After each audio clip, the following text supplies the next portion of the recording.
Did you know a mob crew revolutionized burglary using stolen dentist equipment? In 1981, Tony Spilotro's hole-in-the-wall gang was already Vegas royalty when it came to high-end heists. They specialized in jewelry stores and luxury targets, using traditional explosives and lockpicks. But explosives were loud, and lockpicking took forever on modern safes. Then someone had a crazy idea. What if they used dental drills? They stole high-speed dental equipment and tested it on hardened steel. The results were incredible.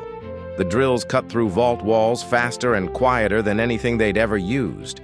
Soon they were operating inside occupied buildings while people worked above them. Their masterpiece came when they drilled into a casino vault from below.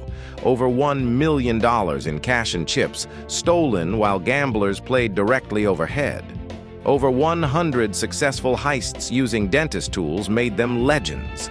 The security industry had to completely redesign vault systems nationwide because of dental drills. This is my tip of the hat to you, giving you all the inside secrets, since you are now part of the family. Follow for more stories from Sin City.